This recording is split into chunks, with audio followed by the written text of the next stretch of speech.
হযরত হাসান এবং হুসাইন রাদিয়াল্লাহু আনহু এমন সাহাবী ছিলেন যে সাহাবীদেরকে রাসূল সব সময় কাঁধের মধ্যে রাখতেন।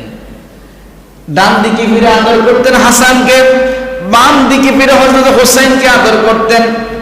এবং যেই সাহাবীদের ব্যাপারে রাসূল ঘোষণা দিতেন, যারা আমার হাসান হুসাইনকে ভালোবাসলে তারা যেন স্বয়ং আমি বিশ্ব নবীকে ভালোবাসলে। হাদিস শরীফের মধ্যে উল্লেখ করা হয়েছে, হযরত আবু হুরায়রা রাদিয়াল্লাহু আনহু হাদিস বর্ণনা করেছেন। মুসনাদ আহমদের মধ্যে হাদিসটি উল্লেখ করা হয়েছে, শাইখ আলবানী হাদিসটিকে সহিহ বলেছেন।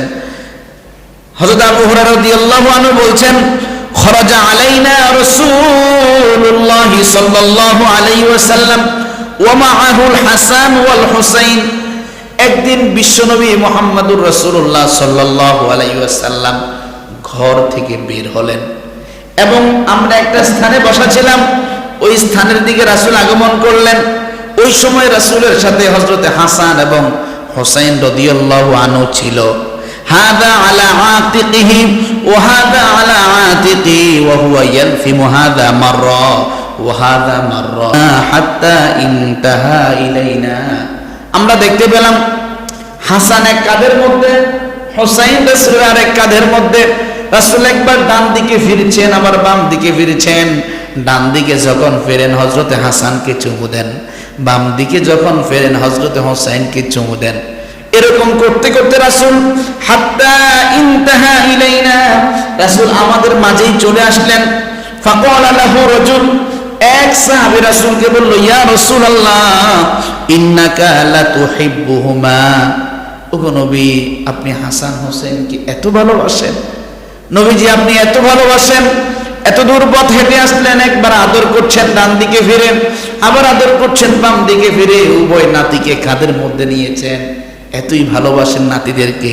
তখন রাসূল জবাব বললেন, মান আহাব্বাহুমা ফাকাদ আহাব্বানি ওয়া মান আবগাদাহুমা ফাকাদ আবগাদানি।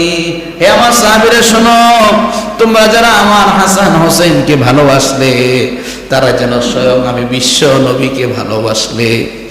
তোমরা যারা আমার হাসান হোসেনকে কষ্ট দিলে, আমি নবী ঘোষণা দিলাম হাসান হোসেনকে নয়, তোমরা যেন স্বয়ং বিশ্ব নবীকে কষ্ট দিলে। প্রিয় ভাইয়েরা, এই জন্য হোসেন রাদিয়াল্লাহু আনহুর ঘটনাটি মুসলমান জাতির জন্য খুবই মর্মান্তিক। শুধু তাই নয়, হাসান হোসেন রাদিয়াল্লাহু আনহুর মর্যাদার ব্যাপারে হাদিসে আরো উল্লেখ করা হয়েছে। হযরত আবু সাঈদ খুদরি রাদিয়াল্লাহু আনহু হাদিস বর্ণনা করেছেন।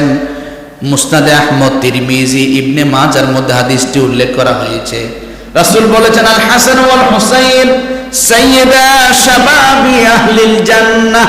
জান্নাতের মধ্যে যখন মানুষ জান্নাতি হয়ে যাবে, কেউ কি বুড়া থাকবে নাকি? কথা বলেন, বুড়া থাকবে? জান্নাতে সবাই নওজোয়ান হয়ে যাবে। রাসূল বলছেন, আমার এই হাসান এবং হুসাইন হবে সমগ্র নওজোয়ানদের সরদার। সুবহানাল্লাহ। প্রিয় ভাইয়েরা, শুধু তাই নয়, রাসূল করিম সাল্লাল্লাহু আলাইহি ওয়াসাল্লামের সাহাবী আব্দুল্লাহ বিন আমর রাদিয়াল্লাহু আনহু হাদিস বর্ণনা করেছেন। বুখারী, তিরমিজি, মুসনাদ আহমদে হাদিসটি উল্লেখ করা হয়েছে। রাসূল হাসান এবং হুসাইন রাদিয়াল্লাহু আনহুর ব্যাপারে বলেছেন, হুমা রায়হানাতি মিনাদ দুনিয়া। দুনিয়ার জমিনের মানুষেরা শরীরের মধ্যে সুগন্ধি আনায়নের জন্য আতর ব্যবহার করে।